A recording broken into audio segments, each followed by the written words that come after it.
नमस्कार दोस्तों, आप देख रहे हैं बिहार प्राइम 24। बिहार की आवाज़, देश दुनिया की पहचान।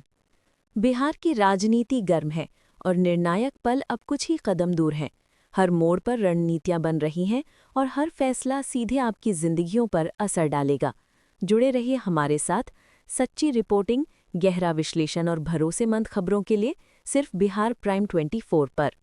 बिहार विधानसभा चुनाव के दूसरे चरण का प्रचार आज शाम थम गया। अब 11 नवंबर को 20 जिलों की 122 सीटों पर वोटिंग होगी। सभी दलों ने आज आखिरी दम तक जनता से जुड़ने की कोशिश की। चुनाव आयोग ने आचार संहिता के तहत प्रचार समाप्त होने के बाद सख्त निगरानी शुरू कर दी है। अमित शाह ने आज बिहार में चुनावी सभा को संबोधित करते हुए कहा कि अगर एनडीए की सरकार बनी तो राज्य में 25 नई चीनी मिलें लगाई जाएंगी।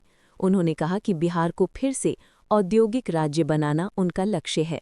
साथ ही उन्होंने वादा किया कि घुसपैठियों और भ्रष्टाचारियों पर सख्त कार्रवाई की जाएगी। राहुल गांधी और तेजस्वी यादव ने अपनी अपनी सभाओं में केंद्र सरकार पर तीखा हमला बोला। तेजस्वी ने कहा कि पहले चरण में जनता ने बदलाव के लिए वोट दिया है और 11 नवंबर को बिहार फिर इतिहास लिखेगा। राहुल गांधी ने कहा कि भाजपा की नीतियों ने बिहार को पिछड़ा बना दिया है।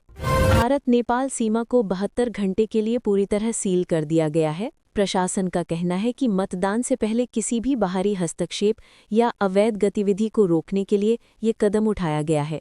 सीमा चौकियों पर बीएसएफ और एसएसबी जवानों की संख्या बढ़ा दी गई है। मुख्यमंत्री नीतीश कुमार के गृह जिले नालंदा में आज सुबह एक सनसनीखेज घटना सामने आई। एक घर में पति पत्नी की लाशें बरामद की गईं। पुलिस ने मौके पर पहुंचकर जांच शुरू कर दी है।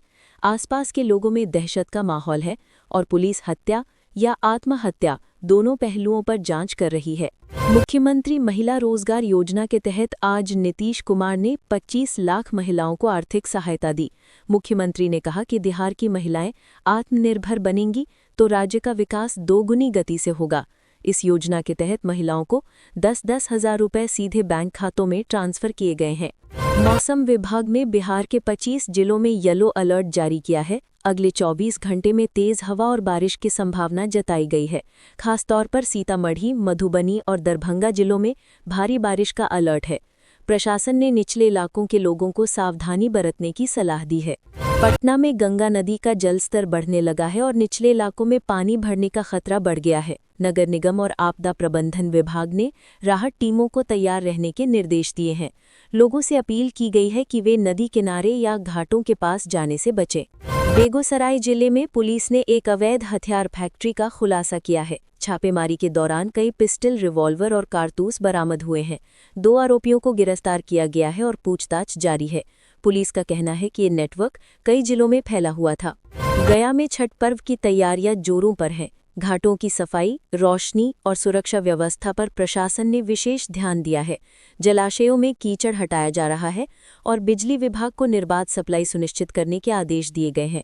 श्रद्धालुओं में उत्साह का माहौल है। दरभंगा में एक दर्दनाक सड़क हादसे में ट्रैक्टर और स्कूटी की टक्कर में 2 लोगों की मौत हो गई। हादसे के बाद स्थानीय लोगों ने सड़क जाम कर प्रशासन से मुआवजे की मांग की।